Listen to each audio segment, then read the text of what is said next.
السلام عليكم. لا تنسوا الاعجاب بالفيديو والاشتراك في القناة تشجيعا لنا لنستمر بنشر المزيد ان شاء الله.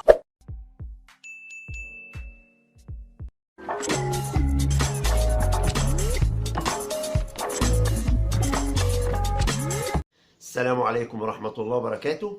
الفيديو بتاع النهاردة يا جماعة فيديو مهم جدا عن لحام التلاجة بالأكسجين.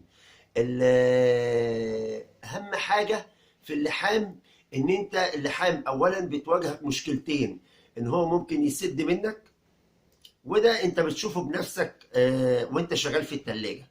والمشكلة التانية إن اللحام ممكن يسرب منك أو ينفس منك. وبعض الفنيين بتواجههم مشكلة ان هو بعد اسبوع ولا 2 او شهر او 2 يرجع لنفس التلاجة بسبب مشكلة اللحام. فاللحام ده مشكلة كبيرة جدا يا جماعة. النهاردة الفيديو ده انا هعرفك ازاي تلحم التلاجة بطريقة احترافية. الموضوع النهاردة يا جماعة اول مرة يتنشر على اليوتيوب. احنا هنشوف الباشمهندس محمد، ده كبير المهندسين في اللحام في شركة توشيبا. الراجل ده بيعرفك ازاي تلحم التلاجة بطريقة احترافية. وفي كمان يا جماعة لمبة الاكسجين، احنا كلنا بتواجهنا ساعات مشكلة ان انت لمبة الاكسجين بتبقى ساعات ضعيفة، وبنبقى محتاجين حاجة اقوى من الاكسجين اللي هو استيلين، او بمعنى اللي هو الدارك اللي هو كربون، يعني عايز اكسجين وكربون عشان يكون الاكسجين ده قوي معاك. في الفيديو ده يا جماعة باشمهندس محمد بيشرح لك ازاي تخلي لمبة الاكسجين اكبر طاقة تطلع منها واكبر درجة حرارة تطلع منها، وازاي تلحم التلاجة بطريقة احترافية. الموضوع ده اول مرة يتم نشره، وده بيبقى سر من اسرار الشركات يا جماعة. بس قبل ما نشوف الفيديو انا هطلب من حضرتك طلبين. اول طلب ان انت تصلي على الحبيب المصطفى، وتاني طلب ان انت تعمل لايك للفيديو. انت بكده بتعمل نشر للعلم ونشر للفيديو. ونشوف الفيديو مع بعض. بسم الله الرحمن الرحيم. هنا يا جماعه اول حاجه عشان تعمل هتلحم التلاجة كويس، ارفع التلاجة عن الارض، خليها في مستواك، ما تلحمليش التلاجة، ما تبقاش التلاجة على الارض وانت تقعد تلحملها على الارض، وبالذات قدام العميل يعني. ماشي. تاني حاجه اللهم صل على النبي، احنا قلنا بنحط النار الناحيه دي مثلا، والفضه عكس النار.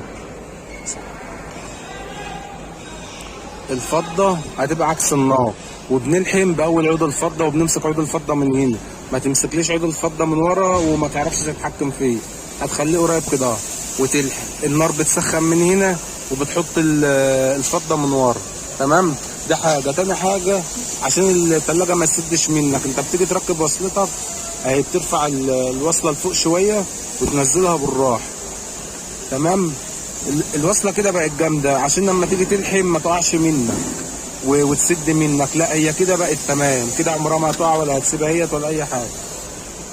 يبقى احنا قلنا هنسخن الماسوره والفضه عكس النار.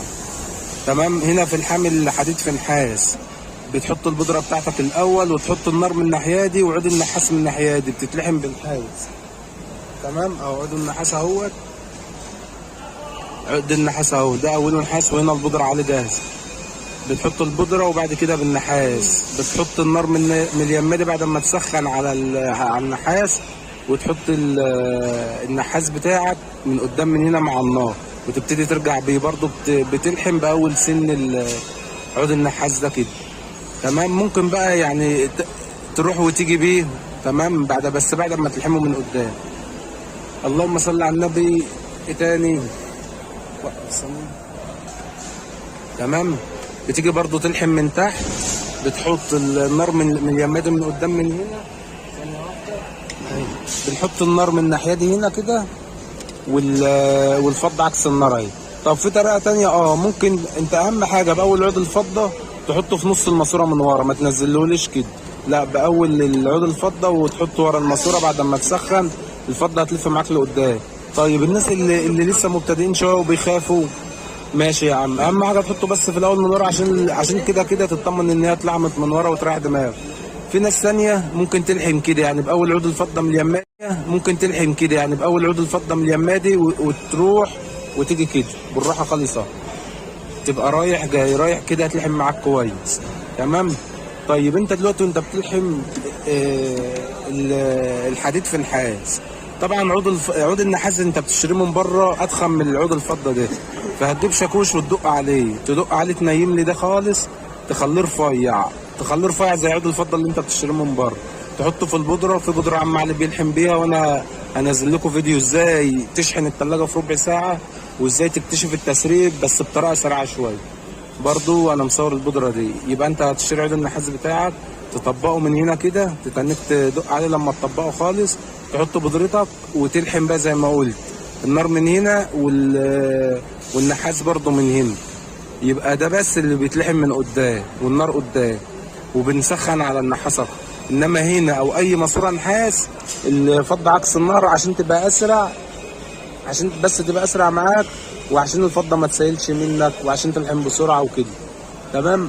احنا قلنا المكنه بتاع اللحام اللي نازله اللي هي جديده الكهرباء دي موجوده في كام مصنع بس، يعني في مصنعين في مصر بحالها.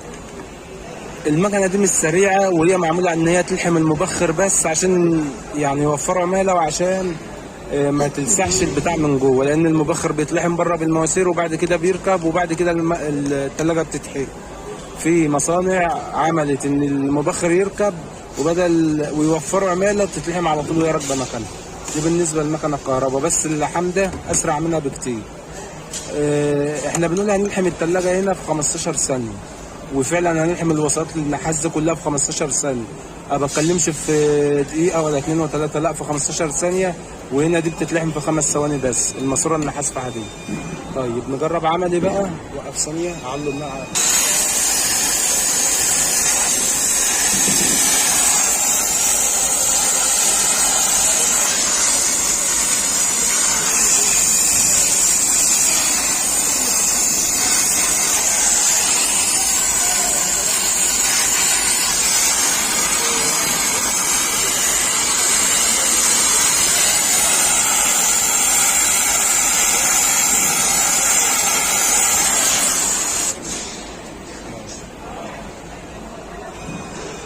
تمام يا جماعه. وان شاء الله اللي عايز بقى اي يعني عايز مثلا اي تعليق اي حاجه هيكتب تعليق واحنا هنرد عليه. تمام.